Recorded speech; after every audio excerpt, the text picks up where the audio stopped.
आता पेट्रोलचा खर्च विसरा, घरी आणा इलेक्ट्रिक स्टायलिस्ट इलेक्ट्रिक गाडी. 100% भारतीय बनावटीची इलेक्ट्रिक्स ईव्ही इलेक्ट्रिक गाडी आता उपलब्ध.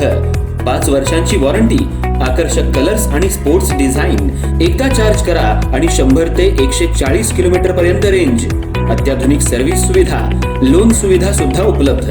आजच भेट द्या साई मोटर्स, किसान चौक, इचलकरंजी. संपर्क 93 73 27 57 52 किंवा 0230 299 77 66. नो पेट्रोल नो टेन्शन, इलेक्ट्रिकचा स्मार्ट पर्याय.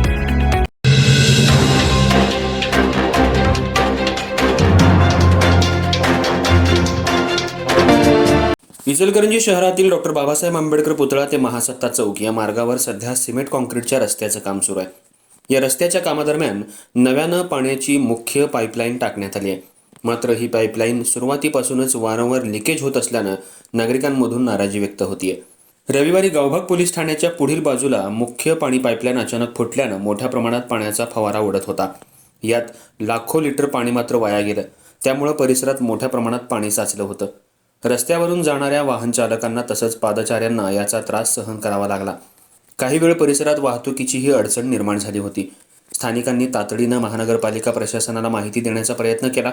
मात्र रविवारची सुट्टी असल्यानं कोणताही अधिकारी अथवा कर्मचारी तात्काळ घटनास्थळी पोहोचला नसल्याचा आरोप नागरिकांनी केलाय. इचलकरंजी शहरामध्ये आधीच पाणी टंचाईची समस्या गंभीर बनली आहे. अनेक भागात नागरिकांना 4 दिवसातून एकदाच पाणी पुरवठा केला जातोय. अशा परिस्थितीत नव्यानं टाकण्यात आलेल्या पाईपलाईनमध्ये वारंवार गळती होणं आणि मुख्य लाईन फुटून मोठ्या प्रमाणात पाणी वाया जाणं हे अत्यंत गंभीर बाब असल्याची प्रतिक्रिया नागरिकातून व्यक्त होतीये. एकीकडे नागरिकांना पाण्यासाठी तासनतास वाट पाहावी लागते, तर दुसरीकडे प्रशासनाच्या हलगर्जीपणामुळे लाखो लिटर पाणी रस्त्यावर वाहून जाते, अशी संतप्त भावना स्थानिकांनी व्यक्त केली. दरम्यान या नव्या पाईपलाईनच्या कामाच्या दर्जाबाबतही प्रश्नचिन्ह उपस्थित केलं जाते. काम करताना निकृष्ट दर्जाचं साहित्य वापरण्यात आलं का, तसंच कामाची योग्य तपासणी करण्यात आली का, याबाबत चौकशी करण्याची मागणी नागरिकांकडून होतीये.